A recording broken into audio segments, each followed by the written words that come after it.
there was a new CEO. The new CEO wanted basically somebody with a business or a more business-oriented profile to take over the analytics team and make it kind of more business-focused. And so he asked me to run the team, and I said yes. You want to build a strong relationship between the stakeholder and the analyst. It means that they don't submit hundreds of useless Jira tickets, because actually a lot of stakeholders don't really know how to ask for what they want. And so if you've got that close relationship, you can actually work on problems together, and it's a lot more efficient. So when there's an open position, the hiring manager needs to be, their number one priority needs to be finding the best person for that job. I've had a conversation with one of my senior people recently. It's like, I've realized how much it helps when you get really good people, you get really good juniors, and like how much more time I have now. And you do a lot of work initially to find the right person. It takes time, but when you find that person, the efficiency gains are massive. Today, I welcome Thibault, who is Director of Operational Performance at Deezer, the French music streaming unicorn. Thibault took over the business data analytics team 2 years ago at Deezer. This has been probably his main challenges over the past few years. And today, he will tell us how he approached it. Hello, Thibault. How are you? I'm well, thank you. How are you? Good, I'm good. So I'm very glad to have you on the podcast today. Thanks for having me. Could you remind in your words what Deezer does for those in the audience who have not heard of it? Yeah, it's a music streaming platform, or digital streaming platform, DSP, like Spotify or Apple Music. It's a public company now. It's listed in France. So I think in H1, we had about 230 million revenue. About 140 million of that is from France. So it's mostly a French business. And it's about 600 employees now. And how did you end up Director of Operational Performance at Deezer on your side? Yeah, so a bit of a random journey. I grew up in Australia and was working in investment banking in Australia in M&A. And then at some point wanted to change. So I moved to France, which is where my dad's from. I was kind of looking at finance jobs, but had an opportunity to work as the chief of staff to the chief commercial officer at Deezer. I'd never heard of Deezer at the time, but thought it sounded interesting and a bit of a change. So I started actually at Deezer as the chief of staff to an exec, kind of doing a whole bunch of different stuff. And then 2 years into that, there was a restructure at Deezer. There was a new CEO. The new CEO wanted basically somebody with a business or a more business-oriented profile to take over the analytics team and make it kind of more business-focused. And so he asked me to run the team, and I said yes. And it's been a challenge, but it's been great. Can you maybe tell us a bit more about what was the context at this moment? What that team exactly came under your responsibility? So the context was, as I said, there's a big restructure. There was a new CEO, a lot of new execs, and Deezer also had a goal of listing, becoming public, and really targeting profitability in the next few years. The new CEO was much more of a tech-focused, or his experience was much more tech than the previous CEO and the other execs, who were more kind of a media background. He was very data-driven, and so he was asking for a lot of data analysis that wasn't really what the data team at the time had been focused on. The person I replaced at the time was a VP who had kind of a broader scope.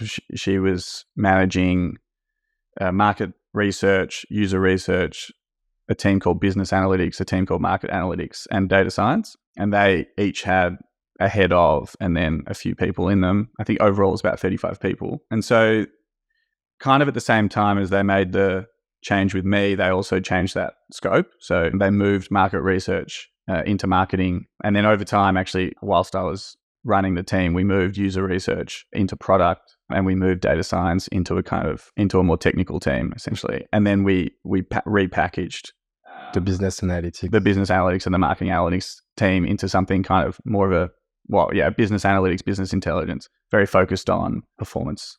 And that became the operational performance team. We will get into the organizational part a bit later. Just before that, I'm curious, when you say that the CEO was really more like a data-driven, and also the new COMEX coming with the new CEO, can you maybe illustrate like a few requests that the CEO had when he arrived that embodies this? I'm not super familiar with everything that the team was doing before I arrived, but my understanding is it was more of focused on product analytics. And I know, for example, that the analysts were only really using, for example, product logs, for example, like our own data, weren't using external data, which means, you're not doing any marketing analytics, for example. So that kind of is something that the CEO was asking for, which is, I think, pretty reasonable, would be, what's the ROI on our digital spend, on our performance campaigns? What's the LTV of an organic sub versus an acquired sub? And these are things that the team wasn't familiar with. Actually, the company in general wasn't really familiar with or weren't using. So that's an example of a request that the team couldn't handle at the time for a whole bunch of reasons. But yeah, I'll go into them actually. I guess we didn't have an LTV model when I arrived. So LTV, maybe can you just explain? Yeah, so you can use it to analyze any business, but it's especially important in a subscription business because you buy a subscriber up front, but you receive money from that subscriber over time. So you need to know how much you want to pay for a subscriber. So you need to know how much over time you'll get back from that subscriber. Because LTV stands for lifetime value. So you'll use the total value you receive from a subscriber to work out how much you want to spend to acquire a subscriber today. And it's actually very hard to control your growth and your investments if you don't have that sort of idea. And to do that, you also need the data team to have access to financial information because you need to know how much money each month you're getting. And an easy way of doing that is just looking at the billing data and the revenue that's coming in. And that was something that actually the previous executives had wanted to keep confidential. And so the data team never had access to that information. So they couldn't have built without kind of cumbersome workarounds a proper LTV model. And then on the flip side, you need to use marketing data to understand, you need to grab all the campaign spends to understand how much you're spending to acquire a user. So that was kind of information was sitting in the marketing team and not with the data team. So there was no way, essentially, anyone, even if they wanted to, could have at the time created a model that, for example, calculated for every campaign, every day, the ROI on that spend. When I called you, we discussed about the different elements that were key to improve this situation. So there are a few pillars within your strategy. The first was to bring a business focus. Yeah. Could you tell us more about that? Yeah. So as I was saying, the CEO was much more data orientated and was asking a lot of questions. There was also the added pressure that we really needed to make strides towards profitability more quickly than probably previously because the market had changed. Investors are a lot more demanding and for good reason. So I think in that sense, it was just a different environment with a lot more pressure. So the reason essentially I think he asked me to help was because he also actually had an investment banking background and he wanted the team to be really focused on driving kind of profitability, finding efficiencies, looking for ways to make money or save money. And so essentially what my initial task, or one of my initial tasks was to bring that kind of focus to the team. Some of the team had come from business schools, but a lot had come from engineering schools. I'd say almost none of them really had a good knowledge of business because most are quite junior and actually didn't really have a good knowledge of our business. I actually remember, which is not their fault because it was not a very transparent company before.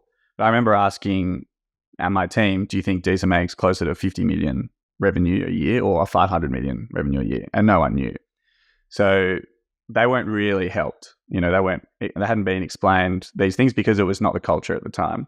So I think one of the big things that I tried to do was, I reviewed a lot of work, made it more focused, got people to understand before they started work, to have a discussion with the stakeholder on what the objectives are, what are we actually trying to do, and bring that back to the P&L. Always bring that back to either the P&L or cash flow. I tried different things. So I did seminars on pieces of work that we'd done, went through big pieces of work to say, this is why it was done this way. This is how it impacts the business. This is the flow-on effects into our financial results. I did seminars on corporate finance. I went through Deezer's P&L line by line from the public results and said, these are our results from H1 or whatever. Let's go through them line by line and see what work you've done with your stakeholder has influenced these results and how. And I think just try to give them a lot more context on how their work fits into the business results. Most analysts are now pretty good. So it took about a year. True that it's interesting because in the end, you were not like a data profile per se, but in investment banking, you are a company analyst. You're used to analyze the performance of companies to know for any given company, what are the 3 or 5 or 10 KPIs that you need to know perfectly to be able to impact them. And so, it's quite understandable why you were the right profile to explain these concepts and to counterbalance a bit the lack of business focus from the data team at the time? Financial analysis is really, it's the same thing as the analysis that a data team is doing. You're using numbers to kind of find the best path forward to solve a problem that you have. The difficulty is actually in the technical aspect of business analytics and, querying information, getting the right data, make sure the data is actually right, understanding the pipelines and the logs are accurate. Financial analysis, it's usually much simpler. Going back to like the pillars that you put in place, the second element that we talked about was to restructure the team to fit the needs of the business. Yeah. Can you tell us a bit like how you organized the business analytics team? So we had this market analytics team where analysts were kind of allocated to different geographies and they would report to the country head in that geography on the results. To me, it wasn't serving the purpose of what we wanted to do, which was to really analyze. For example, if you want to analyze a country's results, you can use the same dashboard as any other country or the same dashboard and you just change the country. And there was no real reason to have separate analysts on separate geography because there's nothing actually fundamentally different about the business in each geography. I mean, you're always looking to make more money. It's always the same. So we removed that and actually brought together the two teams, the business analytics teams and the marketing analytics team, brought them together and then split that into three. And that was really based around the stakeholders that we had. We wanted to have analysts work closely with different stakeholders. Those three were product and content, marketing and CRM, and then a business team. And business team grouped together partnerships, pricing, finance requests, things like that. My goal was really to build expertise amongst the analysts in particular areas so they weren't jumping from one thing to another. So working on a CRM project one week and then working on products the next week and then working on something for finance the next week. And that's kind of what was happening before because people were just submitting JIRA tickets from all over the company, hundreds of them. People were just like grabbing a JIRA ticket and working. We removed JIRA tickets and we said, these are the 2 or 3 analysts that work with CRM. These are the 2 or 3 analysts that work with marketing. These are the 2 or 3 analysts that work with product and build a relationship and build the expertise. So yeah, the 2 important factors are you want to build a strong relationship between the stakeholder and the analyst. It means that they don't submit hundreds of useless JIRA tickets because actually a lot of stakeholders don't really know how to ask for what they want. And so if you've got that close relationship, you can actually work on problems together and it's a lot more efficient. And then secondly, if you work on something for a long time, let's say you spend a year on marketing, over that year, you understand how can I make my job easier? How can I build the infrastructure around the data so that we can serve all of these requests either in an automated fashion, so self-service with a dashboard or with a report, or make my life easier to do my own analysis by kind of maybe building a new pipeline or a bunch of different aggregated tables or things like that. And that's what we did. We completely changed the infrastructure actually of the data. There'd be like 1 or 2 dashboards max that we still use from before that time. And pretty much all the tables that we use now are new tables. And because they had been working on these problems for a longer period of time, they understood what they could do to make their life easier. They understood exactly the problems that the stakeholder was trying to solve. They understood the stakeholder's objectives so they could suggest as well and be more proactive. I think that's key. When you've got completely decentralized and it's through JIRA tickets, you don't actually have a lot of visibility over what they're trying to achieve, the stakeholder. And then as an analyst, you're not that vested. Yeah, there is a lack of accountability. There's a lack of accountability. You don't really care. You just want to get it done and move on to the next ticket. Yeah, and you can build something that you won't have to reuse when the next JIRA ticket comes. I mean, it's going to be to your friend to just deal with it, exactly. Even if the code is not right, if the pipelines are not working correctly. So you'll do the shortest, you'll get it done as quickly as possible, but you don't take the time to maybe spend a week working really hard to make, the next 12 weeks easier. So now our analysts are completely part of the roadmap process with all their stakeholders. One thing that made me think of is when I arrived, there was a lot of cynicism and skepticism in the team because they were often asked for work that they knew were never used. For example, can you build this dashboard? They'd build the dashboard and obviously on Tableau who's visiting the dashboard and no one would ever use it.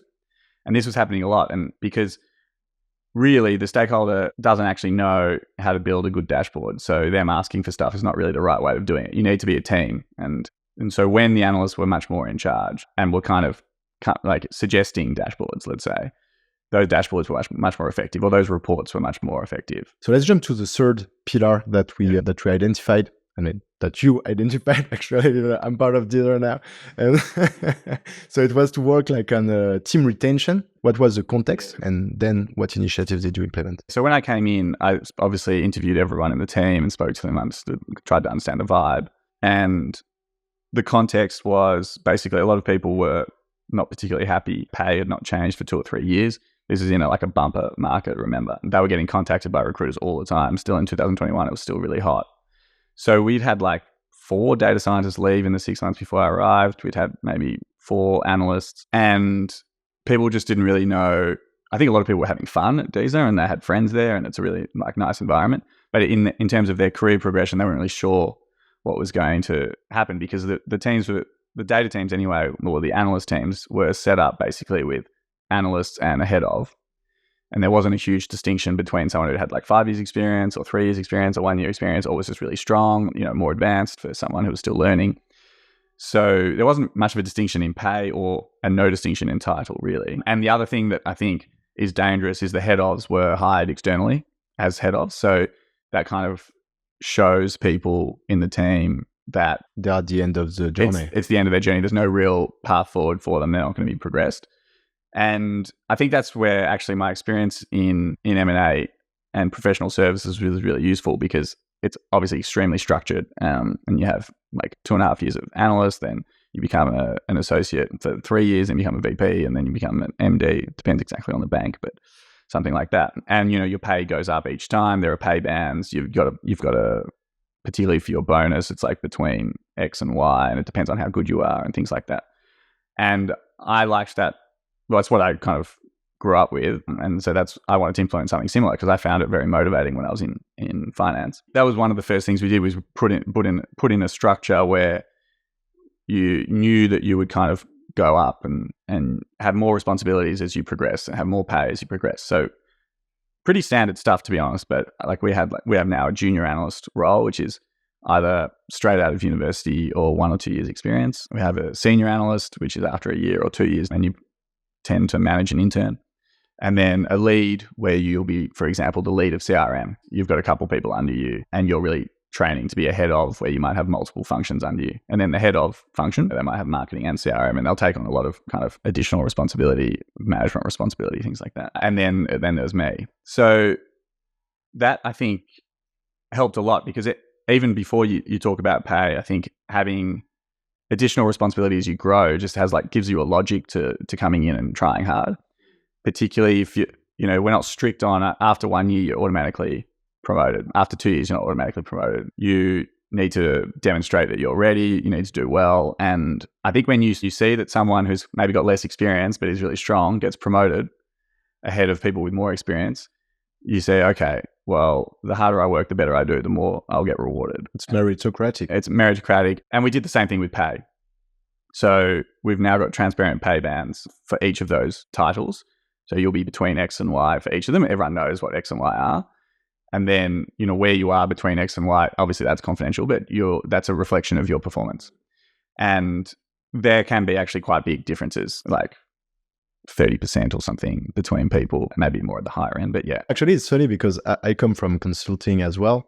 And so I was about to say I was born into this as well. It's very strong, but this is also how I was trained, let's say.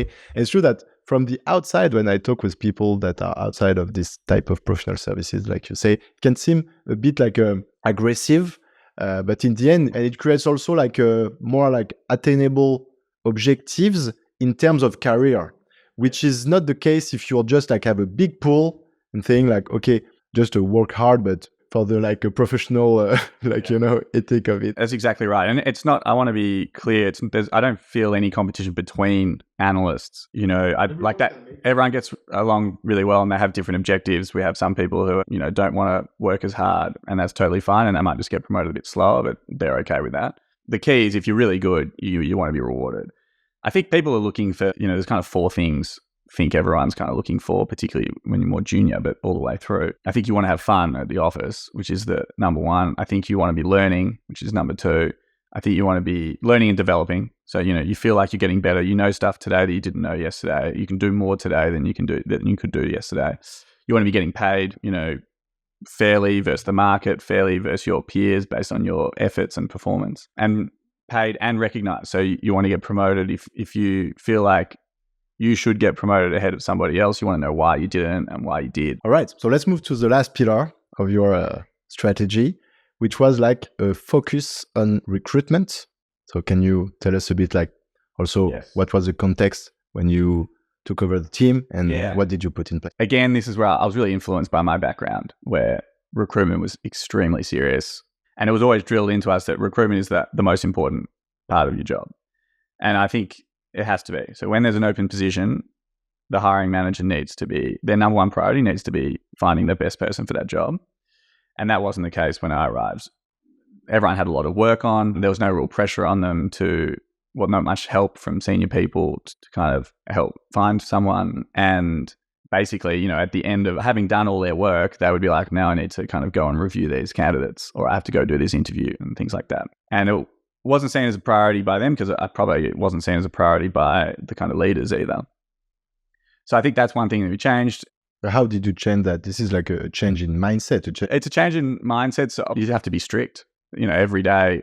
Who are the candidates? When can I meet some? What's the short list? Just trying to explain to them why it's important as well. I think I've had a conversation with one of my senior people recently, a head of, who was actually talking about it. He's like, I've realized how much it helps when you get really good people, you get really good juniors, and like how much more time I have now. And you do a lot of work initially to find the right person. It takes time. But when you find that person, the efficiency gains are massive, because the difference between a good analyst and a normal analyst or a below normal analyst can be huge in terms of time saved. Yeah, that it's exponential. You have to spend a lot of time teaching somebody.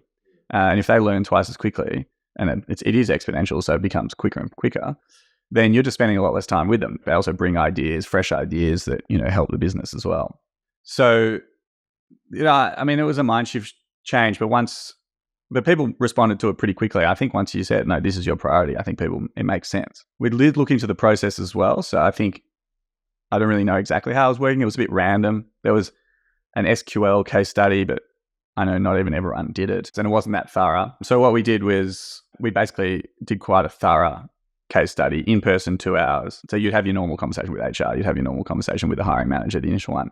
Then if, you're kind of a short list of, let's say, 5-6 people, you'd come in and do a 2-hour case study with 2 or 3 analysts in the room. And that would be SQL, but then also interpreting the results. We actually had like a Tableau dashboard that you can play with dummy data, obviously. Personally, never test it on a take home because everyone cheats. And, the person who has more time will just do better even if they're not cheating. And you don't want to hire the people who like maybe don't have a job right now. The one who does have a job right now has no time to do well on the take home. And so everyone has the same amount of time, same amount of effort, same chance, and then they can't cheat. You do want to test something like SQL, like a technical skill, but even more important is to test how they interpret the results, how they explain a story. And so bring it round to something that is actionable, because that's really what you're doing on the job. The problems are a lot more complex than just writing a query. It might be the PM wants to increase engagement. How can I look into the best way for this PM to increase engagement? Actually, that's a very open-ended, complicated question. So that's what you want to be testing, because that's what your job is. And then through the case study, that would go to a short list of 2 or 3 people, usually, depending on how good the candidates we have are. And I would then interview everyone at that stage. And now sometimes if I can't, a CRO, the chief revenue officer actually will interview even junior analysts. And I'll do an in-person case study. So my interviews are kind of, let's talk about your previous job or internship. Let's talk about that company. And we go through the P&L of that company and understand their business model. So I want to see how they think about a business. And then I'll do a kind of business problem on a whiteboard, just pen and whiteboard together with them. And some numbers, some maths, but also understanding some of the problems that Deezer actually faces and the problems that we look to solve, and see how they think about that and respond to those sorts of questions. So again, it looks more like a strict professional service type of process, like consulting or investment banking. And what we would do is if there's no one who's passes all of those tests or is good enough, then you don't make a hire. Now, there comes a point where you need to find someone because everyone's working to cover an open position. So, you can't do it forever. But as much as possible, wait until someone actually is really good to hire and it fits, the culture of the team, has the right personality, has the right desire, and has the right skills. Wait for that person. And then when you have them, the next thing to be key is you've got to fight with HR and you've got to be flexible to get them. Particularly at junior levels, what is a lot of money to the junior is not a lot of money to your team budget. We've had cases where we've actually pushed up our entry-level pay for everyone because we were finding that's actually the number one place to get the best people. It's the easiest to get the strongest people who, will have offers from big tech. It's easier then than asking someone to take a big pay cut 3 years later. Among all of these initiatives that you mentioned and basically the 4 pillars that we've discussed, what would you say was your biggest difficulty? The biggest difficulty, I think, is to be patient when you're pushing back on a lot of work for a long period of time because you're asking analysts to build a lot of kind of infrastructure type. Like you're building a new pipeline or you're building a bunch of tables that will make life, or a new dashboard that will make life easier, in the long run. But that means in the short run, you're not doing the kind of daily work that people are asking for. A great example would be A/B testing, which can be really depending on the sort of A/B test you're doing. But if you don't have great data, it's very hard to analyze an A/B test, and there's an issue, there's mistakes, and it takes time, or you have to redo the test or whatever. And so setting up a kind of A/B testing tool and the right data takes time, but once you have it, and so we're using Growthbook now, for example, which is great. Once you've set up that, now analyzing an A/B test takes a second or a few seconds to select the metrics you want to test. This is the name of the cohorts, and you're done. But you might spend a month not doing any A/B tests while you set that up. And that can be difficult. So you need to explain that and what helps a lot is having a stakeholder that understands that. It says to their head ofs and directors or whatever, we're going to chill because, understand the benefit of this in the long run. So don't put pressure on them and let them work. When you've got that support from the stakeholder, it's much easier.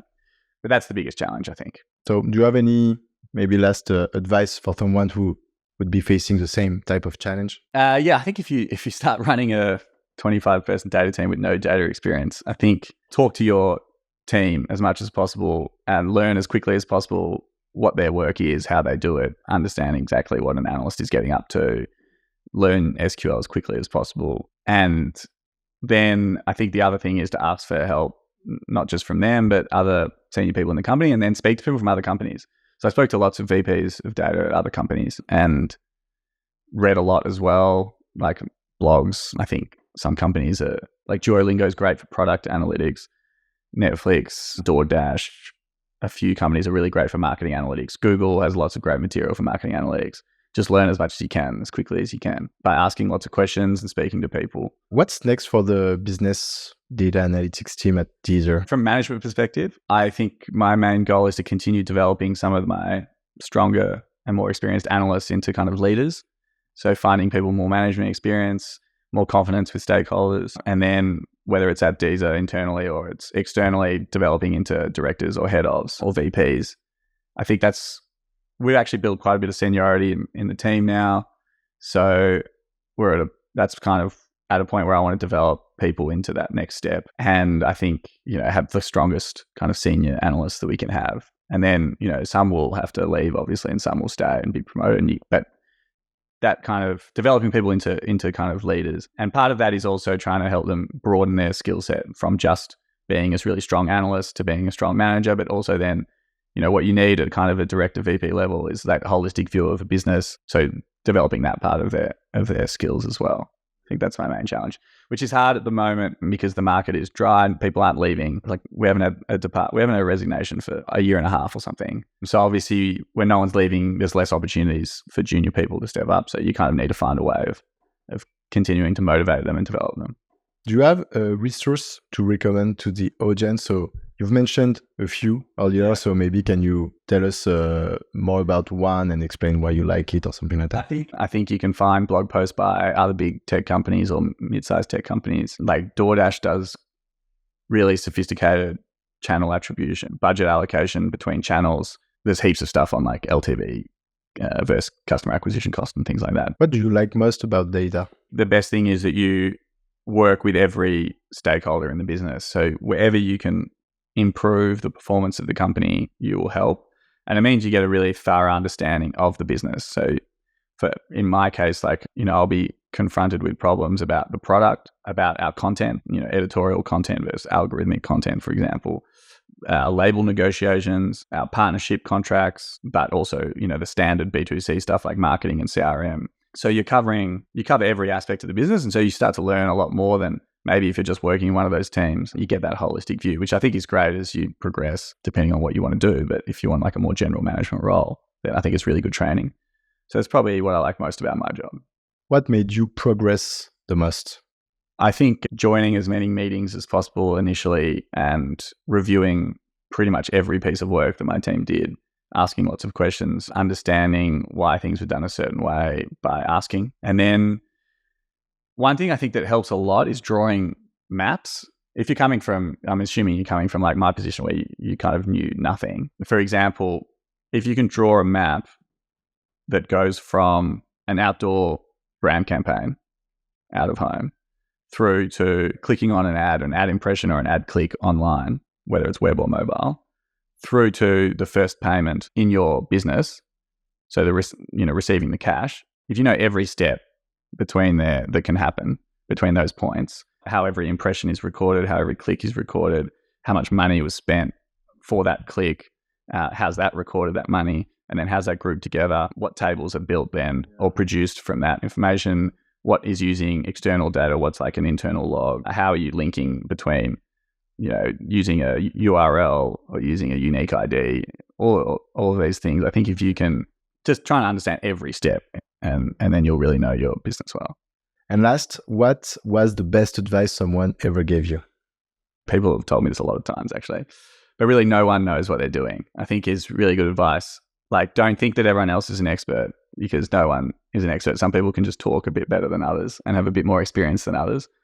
But at whatever level you get to, whether it's the CEO or the chairman, no one is really that much better than anyone else. I like that. All right, Thibault. So this is the end of this interview. Thank you so much for joining me on the podcast. And I will see you soon. See you.